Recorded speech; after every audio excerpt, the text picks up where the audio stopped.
यदि आप किसी दुकानदार के पास जूते खरीदने जाते हैं या किसी दुकानदार के पास कपड़े खरीदने जाते हैं या मेडिकल स्टोर पे दवा खरीदने जाते हैं, यदि आपको परसेंटेज छूट दी जा रही है उन सब वस्तुओं पर, तो आप उन परसेंटेज छूट को ज्ञात कैसे करेंगे? वो चीज़ आप आज आपको हम बताने वाले हैं, वो भी शॉर्टकट तरीके से।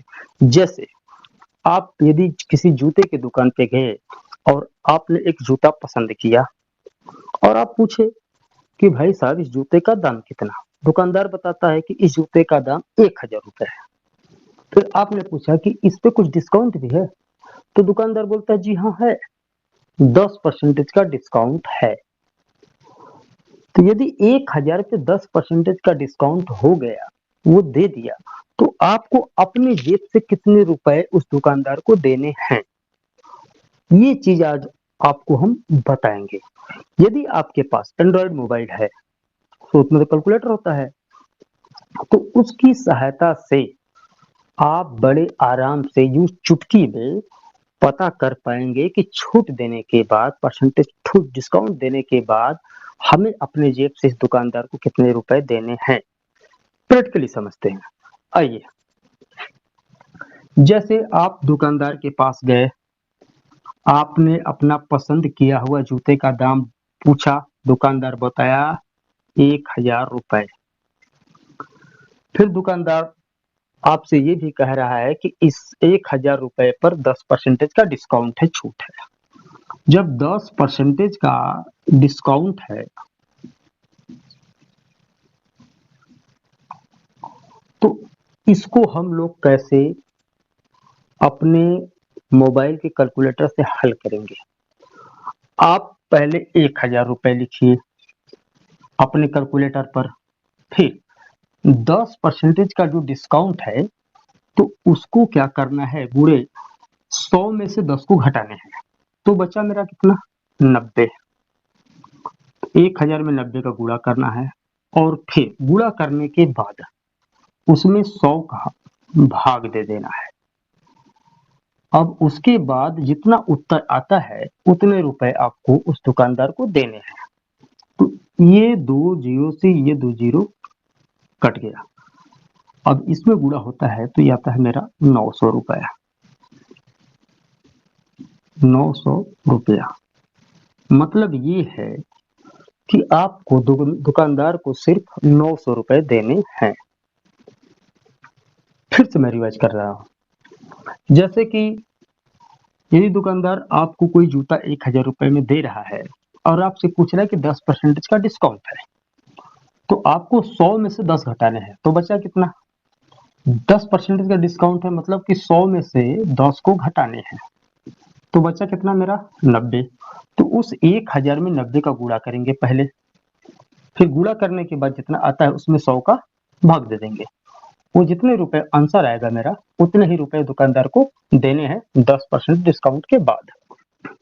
यदि आप किसी गवर्नमेंट सेंटर पे जाते हैं कपड़े खरीदने, किसी कपड़े के शोरूम में जाते हैं और आपने चुना एक शर्ट या एक टी शर्ट,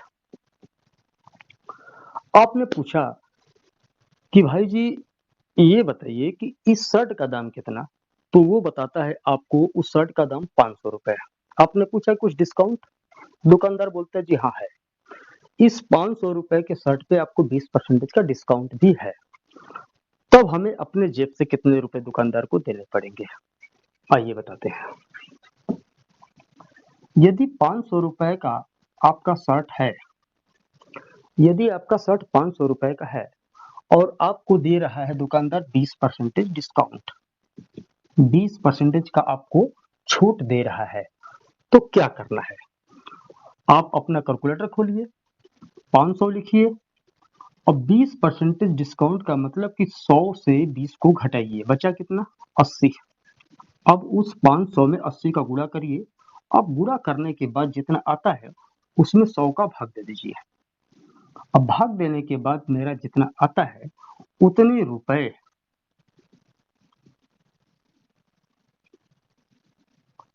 उतने रुपए हमें दुकानदार को पे करने हैं।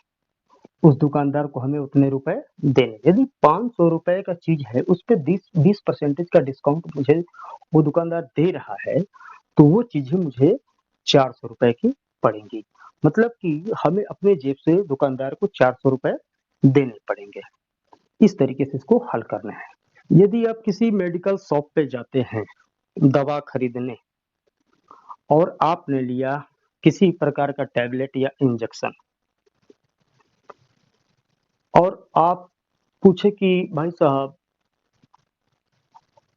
इस इंजेक्शन या दवा का दाम कितना हुआ, वो बताता है 700 रुपए एमआरपी का है और इस पे आपको 25% की डिस्काउंट दी जाएगी। तो हम कैसे पता करेंगे कि 700 रुपए एमआरपी का चीजें जो है, अगर इस पे 25% की डिस्काउंट दी जा रही है, तो हमें दुकानदार को कितने रुपए देने पड़ेंगे। तो इस चीज को हम ऐसे हल करते हैं। यदि वो दवा 700 रुपए की है और हमें वो 25% की डिस्काउंट पे दे रहा है, 25% की छूट पे हमें वो दे रहा है, तो हम क्या करते हैं कि पहले अपने कैलकुलेटर पर 700 रुपए लिखते हैं, फिर गुणे। अब 25% का डिस्काउंट का मतलब छूट होने का मतलब कि 100 में से 25 को घटाएंगे, बचा कितना मेरा 75। उस 75 का इस 700 में गुणा करेंगे, उसके बाद 100 का भाग दे देंगे हम। अब 100 का भाग देने के बाद वो मेरा जितना उत्तर आता है वो होता है, वो मुझे दुकानदार को पेमेंट करना है, उतने रुपए उस मेडिसिन वाले को हमें देने हैं। तो वो मेरे रुपए कितने आते हैं,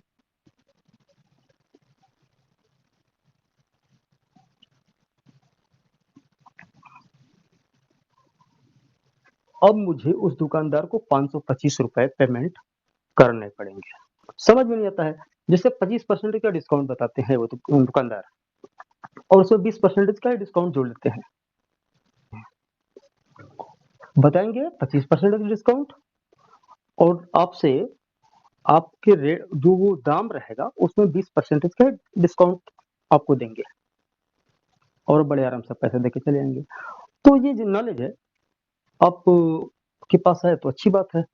यदि आप किसी स्टेशनरी की दुकान पर जाते हैं और आप एक पेन खरीदते हैं और आप पूछते हैं कि भाई साहब इस पेन का दाम कितना, दुकानदार बताता है इस पेन का दाम 350 रुपया, पर इस पे 20% का डिस्काउंट भी है, तो कैसे हल करेंगे।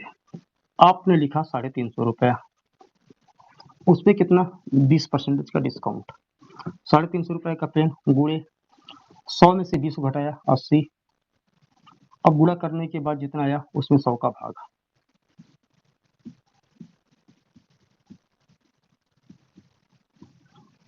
अब वो 350 रुपए की पेन 20% के डिस्काउंट पर 280 रुपए की पड़ेगी। मतलब उस स्टेशनरी वाले दुकानदार को आपको सिर्फ 350 रुपए नहीं देने हैं, सिर्फ 280 रुपए देने हैं, क्योंकि आपको उस 350 रुपए वाले पेन पे 20% का डिस्काउंट भी दिया है। बस आज के लिए इतना। यदि वीडियो आपको अच्छा लगा हो तो like share and subscribe and press the bell icon भूलिएगा नहीं, ताकि आप लोगों को ऐसी वीडियो का नोटिफिकेशन आप लोगों को मिलता रहे। जय